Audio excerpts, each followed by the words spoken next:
Want to learn how to add text to your TikTok videos using your Android phone? Whether it's captions, quotes, or creative flair, I'll walk you through the easy steps to make your videos pop.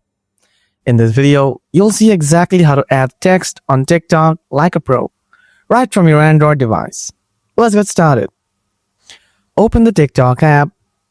Tap the plus button at the bottom to create a new video. Record your video or upload one from your gallery. Once you're happy with your video, tap the check mark to move to the editing screen. On the editing screen, tap the text AA icon at the bottom. A keyboard will appear and you can start typing whatever you want. Choose your font style, alignment, and color from the options above the keyboard. Once you're done, tap done in the top right corner. After you've added all your text, tap next. Then tap post to upload your video with text. And that's it. That's how you can add your text to TikTok videos on Android in just a few steps. If you found this video helpful, give it a like and don't forget to subscribe for more quick tutorials and tips. Got any questions? Drop them in the comments below.